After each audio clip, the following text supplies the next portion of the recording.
Hi, it's Rebecca. Today I'll be reviewing the ToyJoy F1C Quadcopter. This is the box it came in. It came with the quadcopter, remote control, owner's manual, the USB charging cable, extra propellers, propeller guards, and the Wi-Fi app user manual. You can download the app onto your smartphone by either scanning here or going to the App Store. A lot of the other reviews I've read have said that they've had problems with the instructions learning to use this, and I had the same problem. So I'm going to try and explain this as well as I can to let you know how I got it working. I don't know if it's correct or not, but this is what I did. Right here on the front of the drone, you'll see two cords. One has a black tip on it. The one without the black tip is what you're going to use to charge your drone. And so get your USB cable. The red end of it plugs right into here. And you don't want to push it on too tight. I made that mistake the first time and had a really hard time getting it off.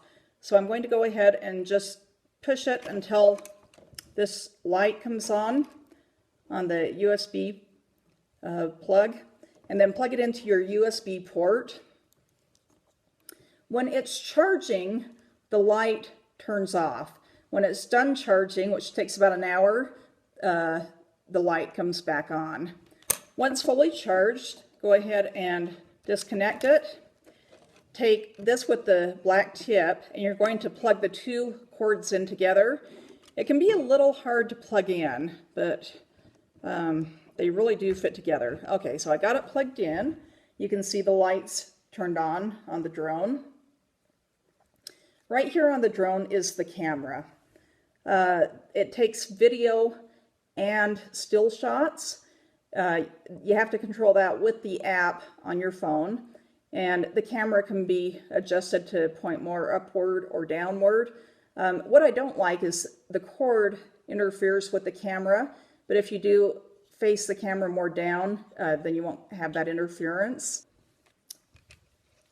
The remote control came with this part right here that you put your smartphone into, and that way with the app you can see what the drone is seeing from its point of view. And like I said, you can record or take still shots. This turns the remote control on, and this control over here on the left-hand side is what makes the drone go up and down. You slowly push it up, the propellers will start spinning, and then it will lift off. And then this one on the right-hand side is what controls the direction the drone is going. So if you want to make your drone go left, the joystick just goes to the left, right, goes to the right.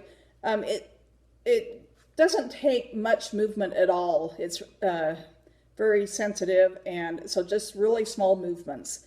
And then pushing this joystick forward makes the drone fly forward or back.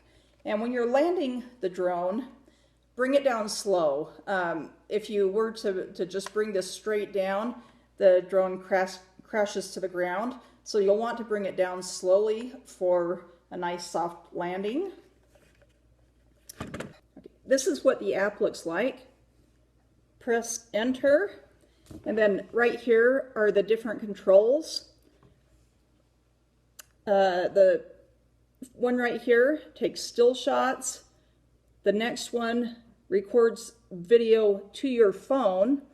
The next one down records video to an SD card if this drone took an SD card, which it doesn't.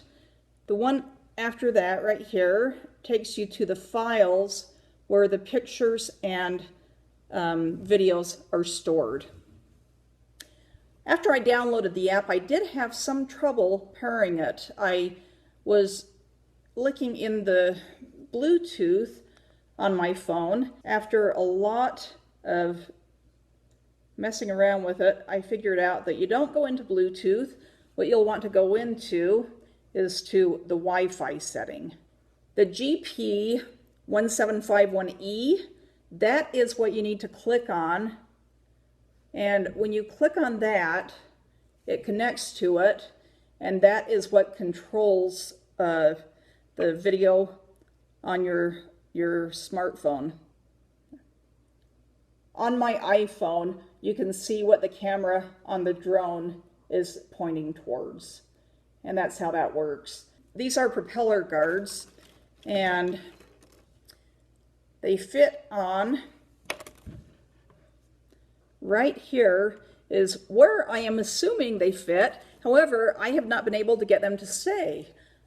I thought they would just clip right on, and I have tried using a lot of pressure and putting them on, and I'm afraid that I'm going to break the propeller or another part of the drone, and so I give up, and as you can see, it doesn't stay.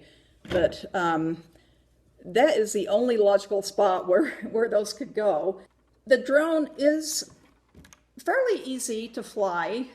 I have been hoping to get it outside and fly it, but the winds have been so strong that I'm afraid it might end up in another state if I try and fly it outside right now. And I can tell you that it is extremely durable because I've already crashed it several times in my house when I've been practicing my takeoff and landings, and it's still in one piece, as you can see, and I'm really glad that it comes with extra propellers.